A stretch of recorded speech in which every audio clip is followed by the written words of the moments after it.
Okay, I'm hanging out here with Connor, who is part of the Haunted Historians. What are the Haunted Historians? Yeah, so essentially the Haunted Historian is a social media Instagram page born right here in Arizona. It's a collaboration between actually a local marketing group called Jackson and a very small, close-knit group of content curators across the United States that go out, investigate, speak with the docents, the owners of some of the nation's most haunted landmarks, these being mansions, hospitals, sanatoriums, it can even be caves and tunnels in some cases. I'm gonna kill Faith for doing this to me because she knows how I feel about ghost and haunted things.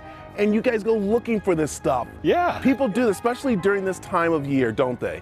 They certainly do. You know, there's an entire community year-round, the paranormal community that go all around the world, such as ourselves with the Haunted Historian, looking for things like this. But yeah, especially this time of year, even right here in Arizona, there are people who travel all around Phoenix, all around the state of Arizona, all around the country even, looking for spirits, looking for an experience and a haunted experience at that's not at a haunted amusement attraction, but more so an actual spirit, they believe, or an actual encounter. All right, we're over here in Heritage Square at the Rosson House Museum.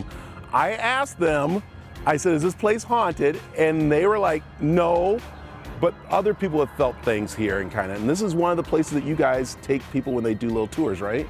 Not personally. They do. The Rosson House offers that. We ourselves have not officially investigated it, though we have documented it in the past, talking about a lot of its alleged hauntings and happenings. Connor, hold on. You literally just said you don't know yourself and you're taking me inside here? Yeah. So we could find out together here that there's something could happen in here. What better way? What? But I thought you were professional. You would protect me and tell me oh, don't go in that room or that room. So we're going in this thing together? Yeah, what attracts us to places like this is when there's a resounding agreement amongst numerous sites and people in the paranormal community that say one location is haunted, which is something that you don't typically see. Every outlet in Arizona, be it true or not, says the Rosson House is one of the most haunted structures in the entire state of Arizona.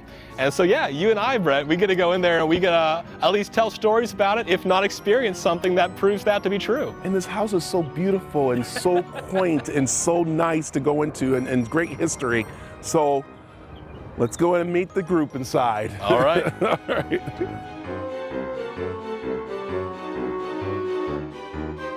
Okay, now we're inside the Rosson House, and bear with me, people. We are doing our masks because you do ask masks to be in here, Sarah.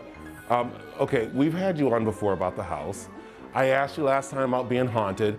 Mr. Connor here is telling me that people are saying this place is kind of haunted, but you're saying that it's not, right?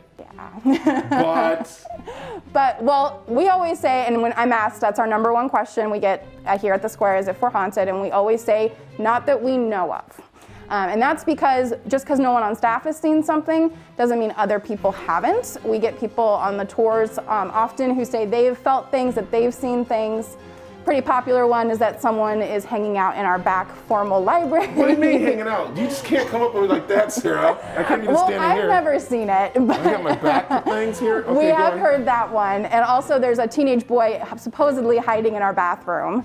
But just because we've not seen it doesn't mean other people have. I just got chills right now. I'm just serious. I'm just not joking around. I got chills a little bit. Also, too, I asked about pictures in here, and you got to understand this is what they used to take of family members to remember them by, and that was pictures of their dead people dressed up and stuff, right?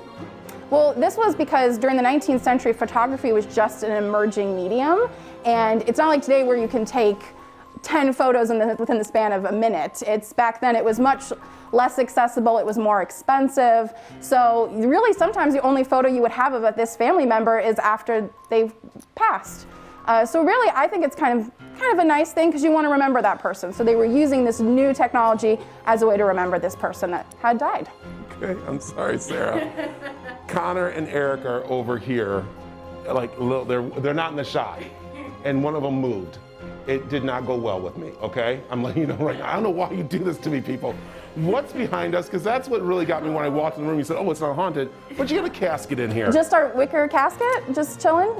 What is this? Well, this is part of an exhibit we have every month in October called Victorian Oddities and Curiosities, because the Victorian era was really full of all of these more interesting tidbits about life and death and the paranormal. This is a wicker casket in our collection. It's also called a transfer basket, and they used these in the Civil War to get bodies off of the battlefield. Wicker is much lighter than a wood coffin would have been, and it would have made things a little easier for them on that end. Hey, you guys stop moving back there. Do not play around. It's an old house. Things shift, things move. Yeah, that is not. They are playing them, do not go there. So this is really great. You are offering people to come in here during this time, aren't you? Yes, we are. Yeah, so we're doing our operating normal tours Friday through Sunday. We offer them at 10, noon, 2, and 4. You can purchase those tickets online. It's heritagesquarephx.org. Now, what about for Halloween? Halloween, so we are, through the month of October, we do a specialty tour in the evenings called Seances and Spiritualists. It's a very limited tour. What? I know. But as I was saying, this era is full of all of these interesting tidbits, not just about post-mortem photography, but about seances and spiritualism, the Fox sisters. So we talk really about the history of it and those night tours. We're actually sold out for all of October. We are looking at listing more dates in November. It's very safe. We do less than 4 people to a tour. Everyone wears masks. So look out on our website again for more information on those. Okay, Connor, we're gonna make this quick. I am not feeling this right now. Sarah's told me some stories. Eric's told me some stories. You guys have stories. Again, this is something that you guys go looking for, am I right? That is correct. So if someone out there right now has a ghost story and wants you guys to find out, how can they do that? Yeah, they can easily reach out to the Haunted Historian page. They can address it to Connor, they can address it to Blake, they can address it to Alex. One of us will get back to them and we will hear all about their story. We'll try to shed some light, some of our experience, what it could be, what it's not, depending on what they're asking us.